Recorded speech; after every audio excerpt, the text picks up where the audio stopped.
You need like a little animation for every time you just drop an absolute bar of a fact. Yeah, I had no idea. That's crazy.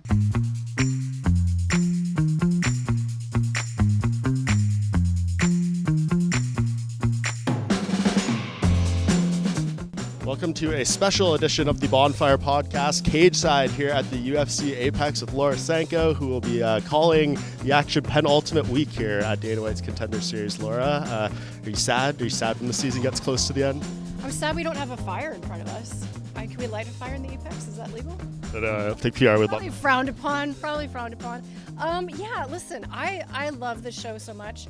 It is, I will admit to you, very exhausting for me because I'm the only one that does every single episode. So I'm flying back and forth. So it's a little bit bittersweet. I do love this show. And so yes, the penultimate, the penultimate show being here, it's kind of crazy that the season's wrapping up pretty soon, but there's a little part of me that's probably okay with it also.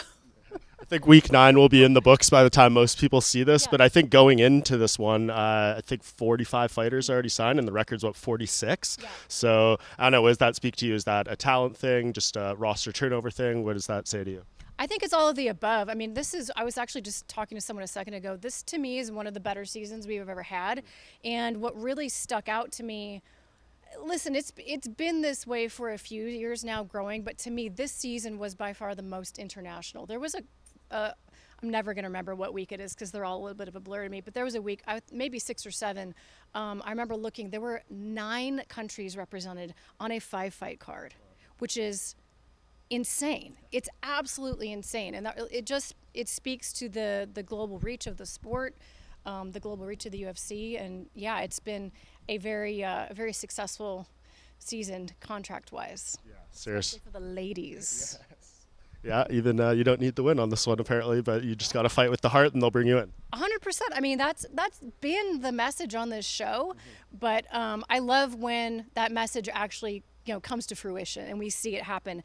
And yeah, that takes some personal, I guess you might say, vicarious pride in the both female fights having all 4 participants being signed is pretty cool, and they deserve it. They went out there and they were the embodiment of what Dana wants to see on this show, which is effort, it's grit, it's determination, it's go out there, give it everything you got, and even if you don't win, you might end up winning in the end. How differently do you feel you have to call these fights than like an actual UFC fight? That's actually a really great question. It is pretty different. I mean, the mechanisms of calling the fight are obviously the same, but and often it's a producer reminding us, because we do kind of go into normal fight night mode. Hey, this show is different. And you do kind of have to keep that in mind. And we try to remind the audience of that as well. It's not at all about, I mean, it is about winning the fight, but almost more so, considering we just talk about losers getting contracts, it is more so about putting it all out there. And that is so much easier said than done as well. Like, I almost feel guilty sometimes saying like, oh, last week was a perfect example. I'm forgetting the fighter's name, but the Russian fighter who had a great fight, really smart game plan, executed it, got the win. But Dana didn't see that thing that is necessary on this show. I think we'll see him in the UFC, pretty soon. And that's the other kind of takeaway too, is like, even if you don't get a contract here, if you do have a good performance, you're on a short list. We've seen that many times. Yeah, Mick Maynard and Sean Shelby, like they're going to have that in your mind if something pops up. So it's, the job interview side of it, and then the actual how do you get in the UFC. So yeah, we'll see how this goes, and I'm sure it's going to be a record number of contracts, obviously. We'll probably get over 50 here. Yeah, I think we will. Again, given the fact that this year we had 2 losers get contracts, yeah, we'll probably break the record, which is crazy to think about when you look back on season 1 and there were guys like Chris Curtis spinning, what was it, like a wheel kick or something crazy. Some sweet chin music. Yeah, and then they're like, no, we don't want him. But yeah, it's the show has certainly evolved as the UFC has evolved in terms of the way that the roster is put together. And I think it was the Perth card was over 50% graduates of Contender Series, which is pretty cool to see at this point. When someone says UFC 320 and you think back, what is the first thing that's going to come to your mind when you think back at that event? First thing that comes to mind is just that again, it's so the disrespect. I saw someone else write this. The disrespect of a recycled meme really speaks to the punctuation of that win for Alex Pereira. I mean, I don't think anybody could have predicted that he would have won so emphatically, so definitively. I mean, maybe he and his team would have, but given how the last fight went and how closely contested it was, I think a lot of people, including myself, I had him picked to win the fight, but never in a million years would I have said, oh yeah, round one. What was the 80 time? seconds? 80 seconds. No, I would not have. Fastest MMA win ever. Unbelievable. Pretty cool. It sucks though that we have to sit here now. It was after the first fight, Alex's side, I wasn't 100%, and now it's Megmed's side, the rib injury, like all that stuff. I don't know. Is this like a modern MMA issue just in general? Like, you can't just take the loss on the chin and move on. There always has to be something. It feels more and more now than ever. Yeah, and I think too, just the nature of the beast of everybody being in everybody's business, it's gonna come out regardless of whether the fighter sits down and does an interview about it. So part of it's on them, part of it's on like just the fact that we have so much information about everybody at this point. But yeah, there's part of me that like I've always respected the guys that kind of try to keep it quiet and just sort of take the losses on the chin. Yeah. Feels like it's more and more rare these days. Yes. I know Dustin Poirier was on the show last week kind of talking about that same stuff too. Like he always keeps it in. Dustin is a perfect example. There are a number of guys, but Dustin definitely is at the top of the list where they're sort of old school in that mentality of like, I guarantee Dustin Poirier was banged up coming into about every single fight. But they're going to tell you it's the best camp ever. And, you know, they're also not going to tell you after they lose what they were dealing with leading up to it. But that's just sort of, it's the story of being a prize fighter. What's most appealing to you when you think about Alex Pereira's future? Is it like stick around, defend this belt again, start another reign, or all this heavyweight, White House, John Jones, all these things? It's so tricky because I'm gonna contradict myself if we talk about Merab, because for Alex, I want to see he's already doing such extraordinary things. I feel like we as fans want to see how far we can push the envelope. Like, how extraordinary can he be? So yes, I would like to see him at some point. I don't know if it's next, because I would love to see that Carlos fight. But at some point, I've got to see him at heavyweight. Like, how incredible would that be for that to be his story if he were to be able to win a fight or even a title at heavyweight?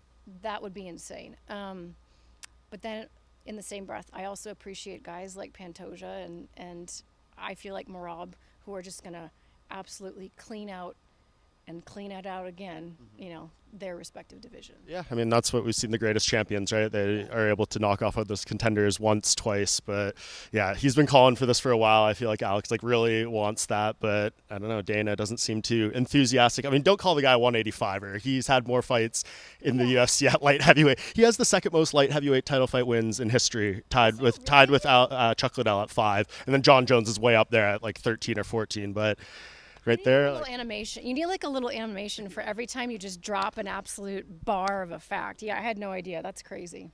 That's pretty amazing. He's already there, but I don't know what decision they're going to make. John Jones, we don't know where he is in life right now with everything that happened with his brother. Next year is going to be a fascinating year. Yeah. It's going to be in every regard. Yeah, really, really sad to see what happened in John's immediate family. And, you know, people think that stuff shouldn't necessarily change a fighter's schedule, but like, they're real people, you know. I can't imagine dealing with a loss like that and even caring about fighting anymore, to be honest with you. When death happens that close to you, it changes your perspective on life. And at some point you're like, this is cool. Yeah. It's incredible, but like, it's not. It's fleeting. Exactly. Yeah. Yeah, it's tough for John. We'll see when he speaks and all that stuff. But yeah, for now, Alex, I don't know. He claims he likes to be so active. So I feel like maybe if they're going to Australia and, you know, in February, maybe he makes a return. Yeah, I would love to see him fight Carlos. And if he gets a win over Carlos, I mean, I got to see him. I have to see him at heavyweight at some point. But then, you know, I saw some people arguing that Yuri jumped the line with his knockout. I don't think so, just because they've been there. We've already seen that fight, as amazing as it was, and as amazing as Yuri's own sort of phoenix rising from the ashes moment was. But I want to see the Carlos fight first. Do you think Merab, speaking of him, is he locked up fighter of the year, 3 title defenses? Or do you think that Jack Del Maddalena, if he can do something in New York, beating Bilal, who was on like a 10 or 11 fight winning streak, and then Islam, who's on 15, does he at least make that conversation interesting? He definitely makes the conversation interesting. 100% he makes the conversation interesting. I have to give it to Merab.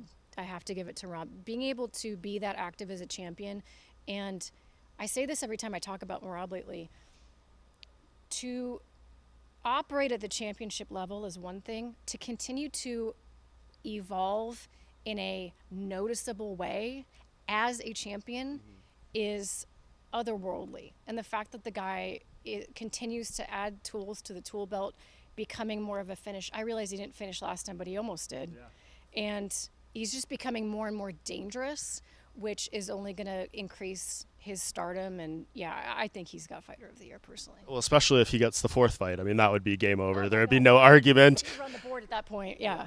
Do you think that's a bad idea, though, in your mind? For anybody else, literally anybody else, we have so many cautionary tales about overactive champions. I just feel like that man is cut from a different mold.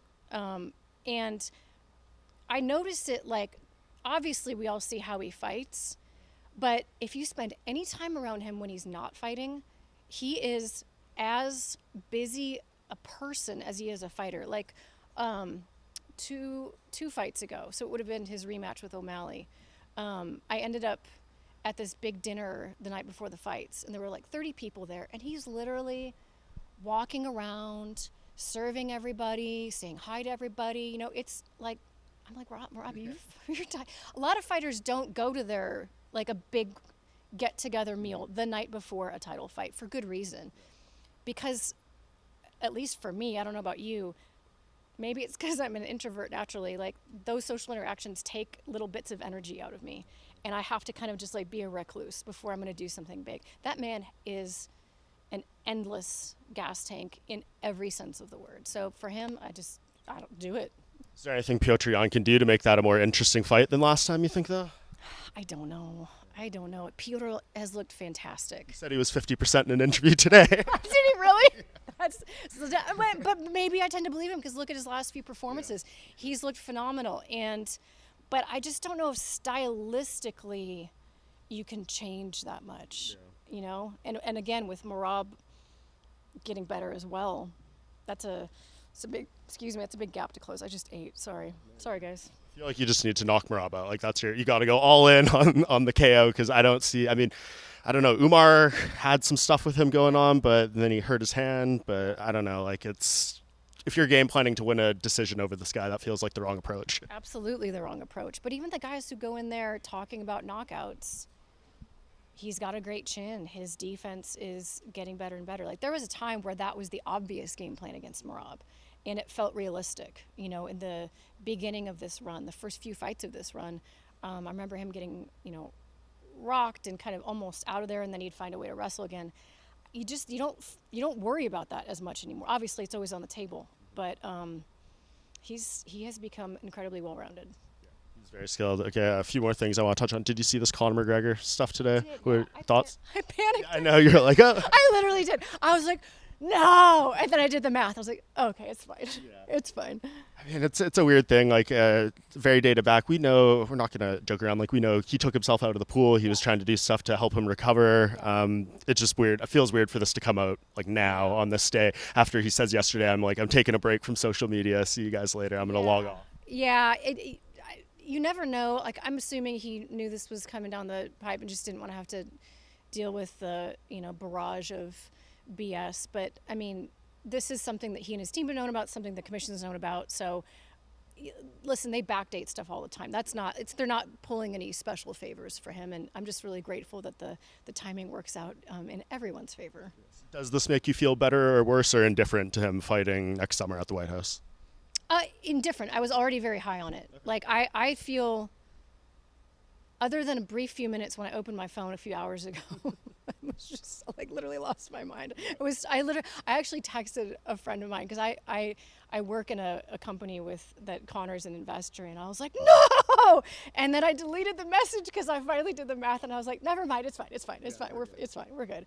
No, I have a lot of confidence that he will be there and he will be as ready as he can be at this point in his career. I think for Conor, it's about things that have meaning and historical importance. And I know we said this about Noche, that like, oh, this is crazy, we're never doing this again. Fight Island, we're never doing this again. I just can't imagine that we're ever doing this one again. Yeah, White House is definitely going to be a one-on-one. Or one of one. I'd be shocked. Does it need to be Michael Chandler standing across the cage? I don't know that it needs to be, but I think it should be. Yeah. I think it should be. I think that's an appropriate matchup. I just wonder, I'm curious to see how it is a BMF title? Is it, I mean, they have to have them at the top of the marquee. Do they just say, screw it, we're not going to worry about putting a title on this? You know, kind of break all the rules. I mean, if Dana says they're going to make it the greatest fight card in UFC history, you have to have at least a couple fights on there. I mean, does anyone sit here, they're going to cry if Conor's at the top of the card? We all know what's what. You can put some title fights below him. Exactly. You can put, Kayla versus Amanda. You can, I keep hearing these rumblings of what if Ronda shows up? That would be incredible. So what do you think about that? Because I asked Dana about that at the press conference, and he was like, we still talk, like she's kind of getting back in, she's had her kids, like more getting back in shape, but she wrote that book, right? And she did all those interviews where she was talking about like a gust of wind would almost give me a concussion. Like I went in there, Amanda touched me once, and it was like, seeing stars. Can you license someone who's been that open about like head, trauma issues? Yeah, you make a really good point. I don't know that I can speak to that. Has she commented at all on any intention, or are we just excited about the imagination and the possibility? She put out that video. She said, I'm finding my love for the sport again, and she's working with some people that she wasn't before, so I don't know. It's hard to say. She doesn't do much media, but I think she's a very intentional person. I don't think she's putting that out for no reason at all. Yeah. But again, I see all that other stuff. I'm like, you said you went on a media tour about how much issues you had with your head. Well, perhaps though the amount of, she's had how many years off now? The last fight will have been, I think it was December 2017. So we're coming up on 9 years. Maybe that would be the point of all of it, is that was how she felt at the time. And that was the truth at the time. But you're talking about many, many years of recovery and taking care of yourself and not sparring. And, that's one of the biggest things with fighters, is not that they fight too frequently. It's that they don't take off of hard rolling. You can get a concussion from that. So they just have a hard time not training. And she's been truly resting for a long time. So, if she comes out and says, I can do this, like I have full faith that she knows she can and feels medically capable of doing it, is ready to be in there. You should stay by the phone. You might get a call. Exactly. Okay, last talking point here. We're waiting for the Paramount card announcements to come out. What's your gut saying? I feel like it's going to be Ilia Topuria. That feels pretty clear. But will it be Paddy Pimblett or will it be Justin Gaethje? We saw Arman get booked against Dan Hooker in Qatar, so don't think it's going to be him. Feels like a two-man race now between Paddy and Justin Gaethje. It does feel like that, but I wonder are we coming out the gate with a numbered event? So it's on Paramount Plus, isn't it? So I asked Dana pretty much this question. I don't know if they're going to do like a fight night or something. It feels like it would make sense to just go straight into a numbered event. I asked, would that be on CBS or would it be on Paramount Plus? Yeah. He said probably Paramount, which makes sense. Drive the subscribers, all that stuff, stack the deck. That's what I think. It'll be Paramount Plus, but a numbered card. I think, if you're talking about numbers, I think Ilia versus Gaethje would be pretty awesome. Arman deserves it, but in terms of just too insanely, I love Justin, and I've spent enough time around him where sometimes you kind of forget how big of a star someone is when you are around them in settings. And then I did a meet and greet fan type thing with him maybe a year or two ago. I could not get over. There was a line of people for Justin Gaethje that was well over an hour long. He's a massive superstar, obviously, so is Ilia Topuria.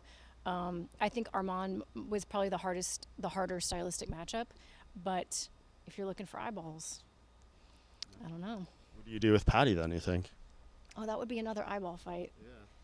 I feel like that one, I just worry, and this is all due respect to Paddy, no hate at all, but you have this opportunity right here to do him and Ilia now. If you put Paddy against Max Holloway or Armin or something, I feel like you're risking this fight if it doesn't go his way. Yes, I think so. I think they want to save Paddy for Spain or something really huge. But maybe that's, I don't know, Mike. I don't know. I'm not a match. You're allowed to give opinions. No, This is what we do here on the show. We sit by the bonfire and we just talk about the sport. But no, I get it. I think what you said earlier is very on point. Next year feels like it could be a truly like special and unique year for the sport. I know a lot of people will say like 2015, 2016 were the best years for the UFC as a company. I think 4 million pay-per-view sales in 2016. So like 10 years later, maybe we're getting something special here. I will say that from everything I know behind the scenes, the partnership with Paramount Skydance is going to be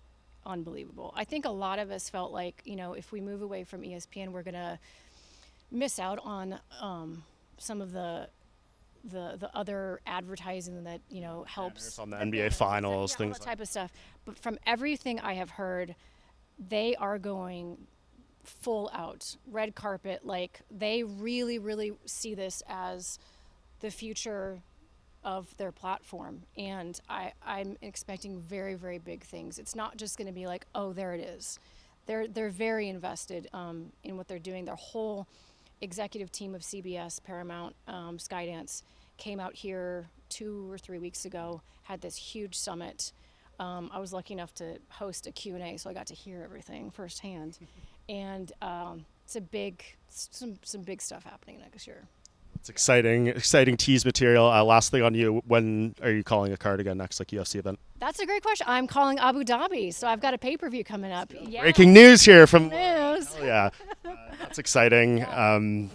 Give us a tiny little preview. Which title fight are you more hyped for here? Well, listen, I mean, obviously, being a smaller woman, I love the strawweights. I'm a huge fan of grappling, so the nerd in me is very excited to see Rena Jandiroba versus Mackenzie Dern. The technique of that I'm excited about, but come on, Tom Aspinall. Like, he's been gone too long. The King of the North is returning. Like, I love the grandiosity of a heavyweight title fight. Nothing beats that. How much harder is it to prepare for a Contender Series, to a Fight Night event, to a pay-per-view? It's just a different version of hard. Like the digging in and the finding tape on these guys is the hardest part. And then like formulating a story that you can tell very quickly and to get people to understand who they are, in a short amount of time is tricky.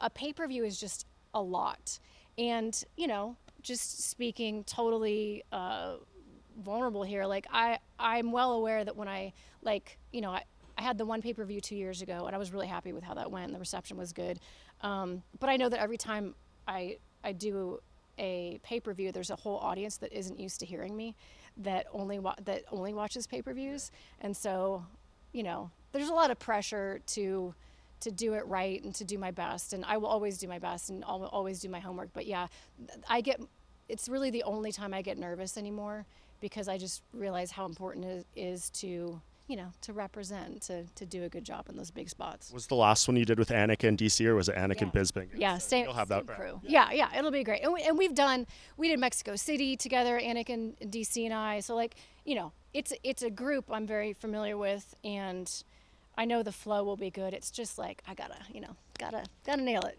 as best I can. Well, that's awesome. Full circle on there with the commentary. Start out with the contenders, and then you give us some news. So awesome, Laura. Really appreciate you being here and doing this as always. We'll hopefully catch up soon. I'm going to do a little magic here, podcast magic. I'm going to take a break, and then I'll be back with John Wood at Syndicate MMA, and we'll talk to him a little bit about Merab Dvalishvili. I'm too old. Thank you so much, Laura. I appreciate you. Thanks, Mike. Appreciate it. I'm back here on the Bohnfire podcast as we do a little tour around Las Vegas at Syndicate MMA with Coach John Wood, one of Coach of the Year frontrunners. John, I know it's hard to kind of compare, contrast, but you walk here, you see all the big fights, the belts. Like, so far as we sit here, a couple months left in 2025, does this feel like one of your better, more successful years? Yeah, last year was really, really good also, and it just hasn't. The last 2 years have just been compiling, and it's been like a nonstop run. And obviously, the terror that Merab is going on makes it that much better. but yeah, hell of a year, man. From last year to all the way to now has been pretty much nothing but success and wins, and everything's going in the right direction. The team is just awesome, so it feels really good, you know. But just like MMA in itself, is I never try to get too excited. I never try to get too down. You got to kind of keep that even keel because that shit can turn in a second, you know. So I always make sure I temper all my my expectations. Seeing what Merab Dvalishvili has done though, like this year, a pretty historic year to be in the corner for 3 championship fight wins. Like this is unprecedented stuff. Only 7 other champions have done this before. So can you at least get a little high off that? Oh yeah, yeah. I mean, like what Merab is doing and I've said this before. He's going on a legendary kind of run right now, and if he can keep doing what he's doing, and I know what he wants to do is fight one more time this year and break that record. He wants to be the first guy to do that. And it really just comes down to if the UFC is going to let him. You know, I think they have other plans, but honestly, I feel like they owe that to him. He's stepped up a couple times and done some fights that, necessarily weren't healthy for and that didn't want to do at the right time. But hopefully they let him do it. And, he's got a plan because he wants to get December and then March and then White House. And then I'm sure he'll probably try to do a 4 again next year. So it's pretty crazy, man. It really is. It's one of those things when you sit back, you're just like, wow, it is kind of mind blowing to be attached to something that is so special, but it's so weird because we're just here doing the same things we do every day. Merab is literally in the room training with all the guys every day, doing the same thing that everybody does here, and that's kind of the thing that we built at Syndicate is a team, team atmosphere and a culture that everybody feeds off everybody. No one's bigger than anybody else. And you would never know from coming in. He came in today and just watched practice. He brought his brothers in to watch practice and hung out and just, he's just one of the guys. So you got to kind of like sometimes pinch yourself, remind yourself, holy shit, this is really special. It's so interesting, right? Because you meant there, you have a bunch of great guys in the room. That always happen, but there's like game day players, right? Like the guys they get the bigger fights, and that's the whole sport. Can you show up and can you succeed in that moment, or do you kind of take the step back? Can you tell with certain guys, especially like him, like that he has that side of him too? Oh yeah. As a coach, there's a few people that can be built into, but there is definitely guys that, I mean, there's guys we have here now that are not so good in the room, but they show up on fight night and they are spot on, and there's guys and vice versa. There's guys that are killer in the room. Not so much of those they have here, but I've seen it before where there's guys that are killers in the room and guys that don't show up. And Merab is a guy who shows up everywhere. He shows up in the room, shows up in the sparring, shows up in the fights. And he's just, like I said, when he first got here, he had that drive. He knew he had that drive. You knew there was no quitting him on the mat. He was always hardworking, trains 2-3 times a day. The guy is a grinder, but I really didn't know that he was at first, just from the first few times of working with him, that he was going to be what he is. And then after a few months of working with him, I was like, holy shit, this guy's different. This guy is really different. How did you guys get to know each other for the first time? So, being Vegas, everybody comes out of Vegas being the fight capital. The UFC PI is a block from here. It's literally, you could throw a rock and hit it if you got a good arm. So when that came out here, there's an influx of fighters from all over the world just show up every day.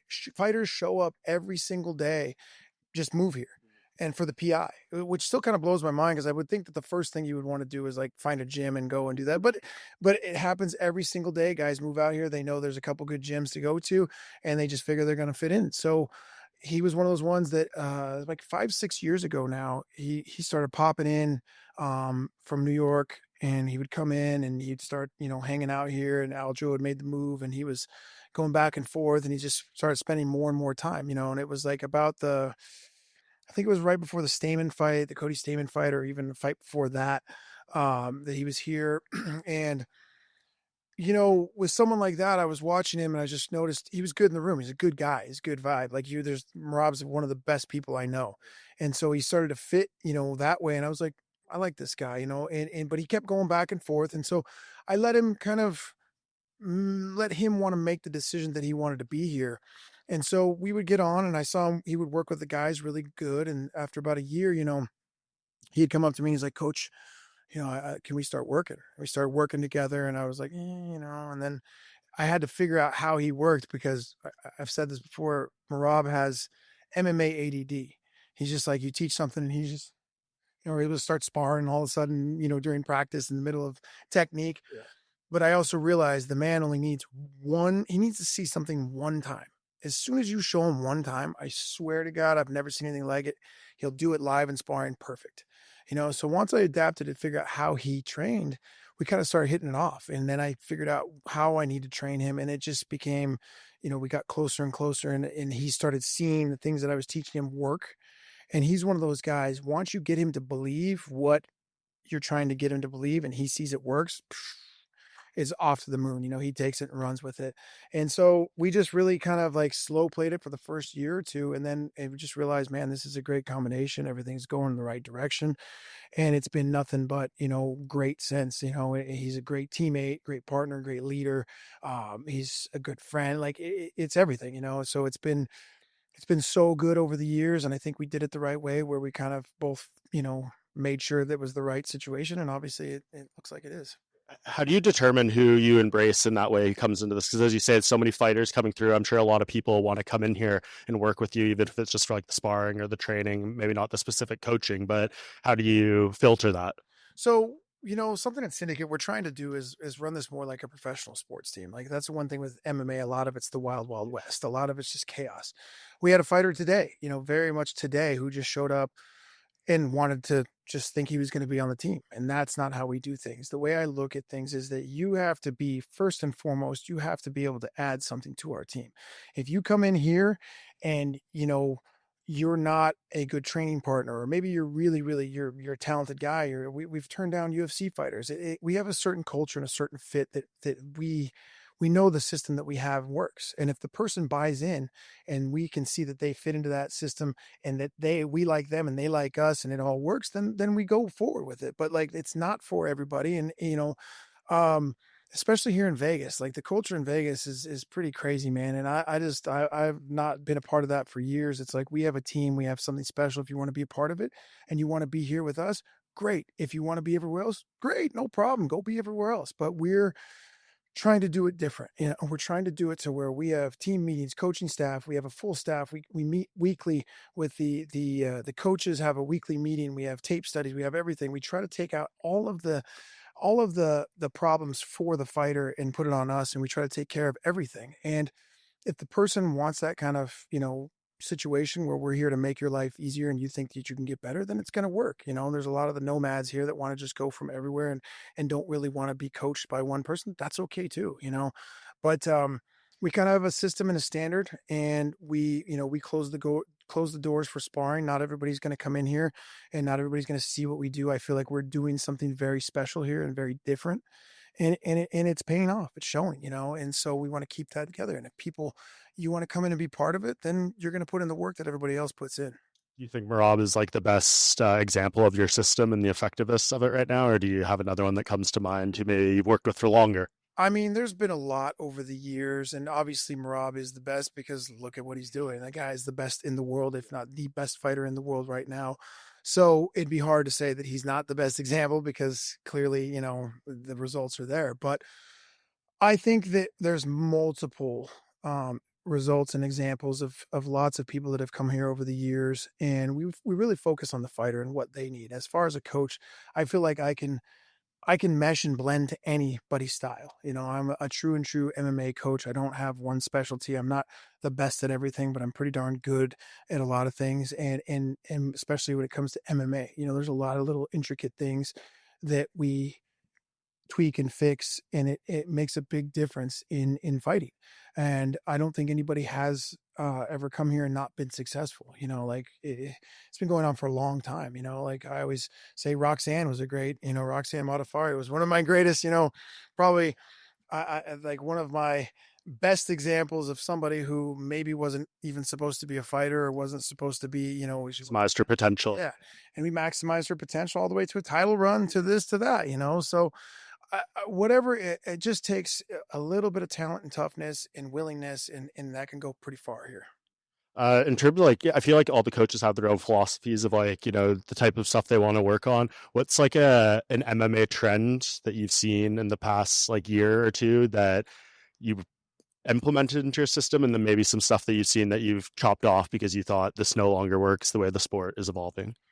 Yeah, I mean, one thing myself is the specialty coaches. You know, there's always everybody claims that they're an MMA coach or they're this or that. You got these striking coaches. Doesn't mean great striking coaches might work for MMA, but like if you don't understand the game, if you don't know what the ground game is, if you don't know how to work a cage, if you don't know how to work on a wall, if you don't know whatever, you're not really an MMA coach. You know, you're a coach. You could be a specialty coach, but what we do is like everything that's implemented from every one of my coaches is the fact that they must know MMA. My striking coaches do jujitsu. They wrestle. They pay attention. They need to know if I'm not there that what is being taught is very similar and what, you know, we all have a standard in the system. So I don't really do the specialist thing anymore. Like MMA, I believe is its own thing. I believe it's become its own sport, and striking is different when you can involve takedowns. Takedowns are different when you can involve striking, you know, and you have to be able to work it forwards and backwards and left and right, up, down, all around. So realistically, just making sure that like the need for the one thing, like I said, we do here differently is everybody is an MMA coach. You better know the ground. You've got to know the stand up. You've got to know every area to make sure. And so we don't really, like I said, have many specialists. My jujitsu coaches, my two black belt, you know, head coaches, Shane and Jerry Shapiro, both MMA fighters, very good MMA fighters. And they know, you know, when they're teaching jujitsu, if there's fighters in there, they make the changes for the fighters. I love it when they're, you know, a class of 100 people and they'll go to the fight. Hey, if you want for fighting, we're doing this, we're doing that. So we got a really, like I said, a special system and thing going on here. In terms of like actual technique, like I had Michael Chiesa on the show a couple weeks ago, and he was talking about, I think it was right after we got another spinning elbow knockout, and then we just got another one last weekend with Sergio Pettis, and he was like, I think this is going to happen more and more because people are figuring out how to counter the over aggression, use that move and stuff. Is that something you've kind of picked up on as well? Oh man. Well, I will say we had a UFC fighter in here today doing sparring rounds and dropped and stopped somebody with a spinning elbow. So, and it was beautiful. And those are the things they're hard to like train and practice. Thank God she had a big elbow pad on, but it just hit perfect. And it was like, woof, because you got to be careful throwing those things. But I think there's this time and a place for everything. And that's what I always try to tell. Like there is no one path in a fight. You know, something that might work in the first doesn't work in the second. Something that didn't work in the first might work in the third. You know, you just have to be able to adapt. And that's what, like I said, the biggest thing we do here is train MMA. And it's not so much about like what works. It's about what doesn't work. And when it doesn't work, what you do with that, you know, making mistakes into techniques. Everybody focuses so much on, hey, we got to be perfect and do this. Is like MMA is so ugly and sloppy sometimes. Let's make that ugly and sloppiness effective, you know? So every technique has a thing, and we're still growing and adapting. And like the crazy shit, like, you know, the calf kick didn't evolve until a couple of years ago. And, you know, now people are starting to know how to defend a calf kick. So you're seeing less and less. Sometimes they still work, but people, you know, you check a calf kick, it hurts. So learning how to stop and do those things, but everything is on the table. And that's the crazy, the good and the bad about MMA is like, you just don't know what the hell's going to happen.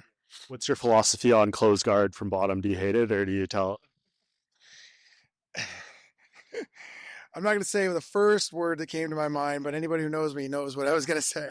So, I just think you're looking at, you know, getting beat up. If you close your guard from the bottom and you want to stay there, feel free. We'll stay there. We'll hang out.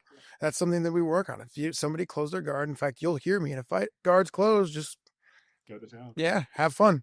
You know, wait and just don't get crazy. And eventually, after you beat them up a little bit, they'll open up and go and make the go. But I'm not a big fan. I'm not a big fan. Me neither. I think that's something that should have been phased away, but Old school jujitsu. When I came up in jujitsu, I loved close guard because I could play guard, and you know, I used to hit arm bars and triangles all the time. You can't get that in jujitsu anymore because no one plays close guard. Everybody's moving so much. MMA, terrible idea. yeah, I would love to see like the stats of like arm bars, triangles, all those things from bottom, because it just feels like it's plummeted in this, you know. It has to be. It's changed so much. When I roll, I'm just like, hey, stop, come here, just come. You know, you can't play bottom anymore. It's crazy. I asked Merab this question in the lead up to the fight when he was saying like I'm gonna knock him out, all that stuff, and great way to build the fight. But I said to him like, you look at the George St. Pierre's, the John Jones is like what made them so amazing and such great champions is they got to a point where they had not only like beat you, but they had beat you at what you said you were the best at coming into the fight. Yeah, so like for him, I mean, he almost got it, but is that like the level you're seeing him get on, even if maybe that wasn't his intention going in there? Like, is that how good this guy's getting? Yes, absolutely. People think I'm kidding when I say like, listen, you better watch out for a strike and you better watch out for submissions. Or, oh, he's not this, he's not that. Well, he's going to be. And I told everybody, Corey is a very good fighter. And if we don't finish him, which he's hard to finish, it won't be for lack of trying. And had we, a little more experience, like that's a great experience for Merab because now Merab knows that he can knock somebody out at that high elite level. He is going to do it. We just need to settle down in that moment, take a step back, throw a couple more punches, and we probably finish that fight. But he just gets so excited and he's been one way for so long. He's ready to grab you, take you back down, and start mauling you. So it's just getting a mindset and getting Merab's mindset wrapped around something. And once he does, it's insane. Like you'll see him now probably when he comes back into camp, which will probably be next week, he'll just start dropping people in sparring. He really will have that thing, but it's nasty. Like I said, once he believed that he could submit somebody, he's in here submitting went from no submissions to submitting everybody multiple times around. And we're talking about high level good guys. He's going to start doing the same with the stand up. Whatever he puts his mind to, the man is it's so crazy because it just looks chaotic to the naked eye. People go, oh, he's not this, he's not that. Get in there with him and just see how the timing is. Because everybody sees the same thing I see. Well, it doesn't look pretty, but it doesn't look pretty for a reason. We're going to keep it not looking pretty, but it's going to be very beautiful to us when we do what we need to do. He's just going to keep getting better. I'm telling you, he's at like 60% right now, 70% max. His ceiling, I don't know if there is a ceiling for this man. He's just a savage, dude. No, he seems like he's doing some very special stuff right now. I know you're kind of like, will he overrule if they make this December fight happen? You'll just accept it and get him ready. Oh yeah, like No pushback. yeah. If he one, I would never stop him from doing what he wants to do. Two, he's in here training, no matter training camp or non-training camp. He trains the same way. It doesn't change. So if he has a fight, literally, I swear his sparring rounds are harder than his fights. What he does in here on a daily basis is harder than he fights. It really is. And, we throw the book at him trying to get him, in bad spots and positions. And that's why he always goes out there and he's like, man, he was like, you're right, coach. That was a lot easier than I thought, and it's just so if he wants to go out and get a big paycheck and break records, who am I to stop him? He's going to do the same thing anyways. The only thing different is he has to cut weight, and he's not a huge fan of that, but Did he do something different this time? I thought someone had mentioned that maybe he changed up a little bit. he did. So his weight cuts are generally terrible. Like as far as he just has an old school path of most resistance mindset. If it doesn't hurt and kill me, it's not working. So he would starve himself for literally come Sunday, Monday, he would already be no water, no food. And when I say no water, no food, I'm talking no water, no food. He would literally starve himself for the week. And by Tuesday, he was already dying. By Wednesday, when we're doing media and stuff, he's just, and everybody was just like, oh, are you okay? And so this time we convinced him to finally eat and drink, and just eat a little bit, like eat, the PI came over, Charles from the PI said, here's what you can do. And we got him on some food, got him on some water for the week, and whole different person. Everybody was just like, what's you it's good, and so he had life to him. We tried the bathtub deal. And he just so dead set. Again, he's one of those guys that I want to work it off. I want this. And I'm like, you could do it easier ways. I don't really care about how he gets it off when it comes to that point. It's leading up, the eating and drinking, just not having to suffer for an entire week. So that was a huge win. We dropped a couple pounds in the bathtub and then he was like, no, I got to run. And so he got up and ran the rest of it off. Great. I think that worked out better. And like I said, if we can get him to eat and drink again during fight week, much happier guy, much better, just everything. So we'll tweak a little things, but Merab knows his body. So how he wants to do things, if it isn't broke, I'm not going to fix it. Trying to make things easier for him, but also he's the boss when it comes to it. Um, Petr Yan was on Ariel's show today. I think he said he was 50% for the first fight. I was just talking about this with Laura Sanko, and the last thing, like, the first Alex Pereira Ankalaev fight, Pereira was 40%. Now Ankalaev had injured ribs. Like, there's always something, and it seems like this always, this is just the way the sport is now. Everyone has to say something. But when you hear that, I don't know, with Petr, like, what does that make you think of that first fight? Do you feel like you guys got the best of Petr the first time around? Oh, absolutely. I mean, say whatever you got to say to build the fight. Like I said, I'm a Yan fan. That was a little disappointing. It's like, oh my God, okay. Well, now we've got to go out there and do you worse than we did the first time, and so it just to prove a point. And I think Merab will. You also got a Merab that was 50% also in skill set. He is so much better than when they first fight. And that second fight is going to be so much worse for him. And the fact that he said that, I'm just like, and I don't know if he's actually saying it, if there's people behind the scenes writing this shit for him, but it's like, dude, just shut up. Like, you're a fantastic fighter. Like, I said, nothing but respect for him and his camp, and it's great. But you start to see things like that, it's like, dude, come on, man. Like, don't take the fucking fights then, guys. If you're going to come out crying, oh, I got hurt ribs, I got hurt this, I got hurt that, don't take the fight then. If you don't want to do it, if you're so banged up that you think you're compromised, that that's the part that got it, don't take the fight. If you take the fight, I tell any of my guys, we're all banged up, we're all injured. If you want to take the fight, take it. Whatever happens, it's on you. It's on you. You get your ass whooped. We're not blaming injuries. We're not doing this. And the one thing you'll never hear Merab come out and say, it was this, it was that. There's so many times he's been injured and so many camps. Let's say shit. I've said it. Like, he never said anything about the Umar fight, but like I said, miserable, terrible fight. Like, to the point where I didn't want him to do it. I'm glad he did, but like, I know what he did on, like, how bad that was. Come on. And even for the Yan fight, there's things that were going on in that fight. I could tell you right now. I could tell you. In fact, I think we posted. His hand was completely broken, and it was the size of a football the week before that fight. Who cares?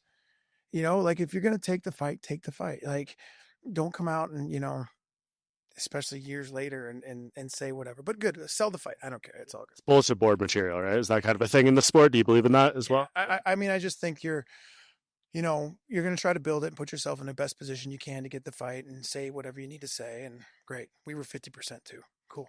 It's a fine line. Everyone deals with it differently, right? Like, I don't think the Alex Pereira stuff, that's not a guy you need to fuel. And Merab kind of seems the same. Like, he's already got enough motivation. The last thing you need to do is urge this guy on more than he already is. I'm actually happy that came out today, because that sets a whole different tone.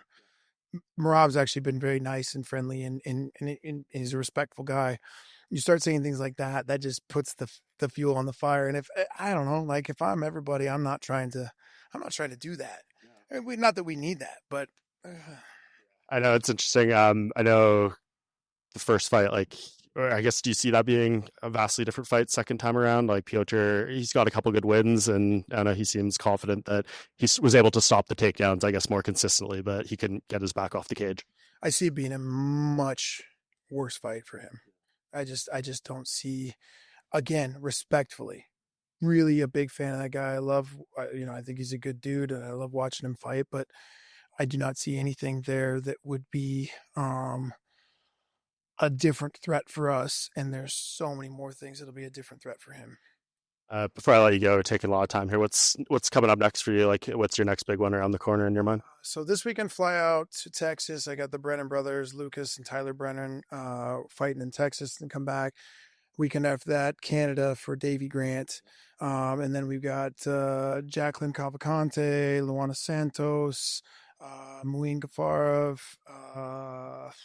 a bunch. Goes on and on and on. Others in camp right now. Yeah, I think Andre Fili's trying to jump on a car. We got Chepe Mariscal looking for a fight, I think maybe in Abu Dhabi. It's every weekend, for the next foreseeable future is booked up, and then Merab's just chomping at the bit to tell me that he's going to get that fight, and then it's back to the chaos. What do you think percentage on that he fights on December 6th? I know for a fact, I talked to him today, 100% he wants it. 100% he wants it. It's just a matter of if when he goes and meets with Hunter, if what they want. The UFC is going to do what they want, and I've heard some kind of the back end stuff of why they would or wouldn't, and it makes sense. Merab's just going to have to push for it. If he really wants it, he's going to have to push for it. And I really think they should let him do it. I really do. Like, I feel like let him break the record. He's done so much. He is a company guy. He is the dude that they want right now. He's a great champion. He's a people, he loves being a champion. The people love him. He's just, like I said, he's couldn't ask for a better guy right now, and he'll do whatever you need him to do.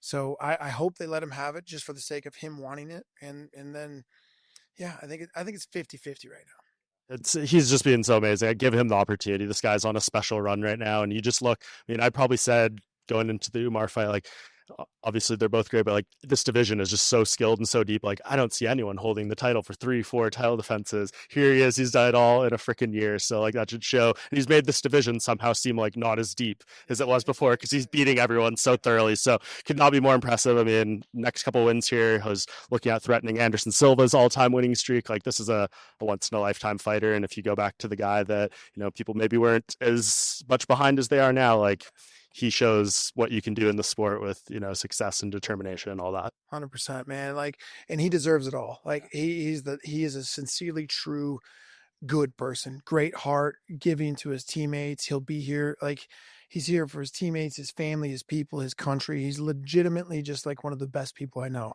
And he deserves everything that he is earned and getting right now. And even more, and he did it the hardest possible way. The UFC did not want that guy to be champion. They really didn't. But he also has developed himself into being an entertaining fighter. Like 10 fights ago, no one would have guessed, like, holy shit, he's almost knocking guys out or submitting Sean O'Malley, or, like running through these guys that are supposedly more skilled and dangerous and bigger and taller and longer, So he's just doing special things, and he's going to continue to do special things. And I really... I truly, in my gut, it's MMA, so anything can happen on any given night, but I think he's going to break all the records. Like, kind of what Sean O'Malley said, like, I don't know if you saw those comments, like, you need to knock him out. I'm the guy most capable. And I believe that, like you said, anything can happen in this sport. Like, it doesn't seem like anyone's going to outwill him, outpace him, do whatever to beat him 49-46 or even 48-47. Like, you got to do the MMA thing where something you can't calculate or prepare for, and it just is the craziness of the sport. When it happens, if it ever happens, it's all of us are going to be like, oh my God, no one saw that, Sean, I like that dude more and more. He's pretty funny online, him and Tim are good guys. And the shit that he posts, man, I legit laugh at it. And he I don't think he takes himself too serious. And I do believe Sean's a great fighter. And I do believe he can still win a lot of fights, man. Like, he really is. Like, he's a talented guy.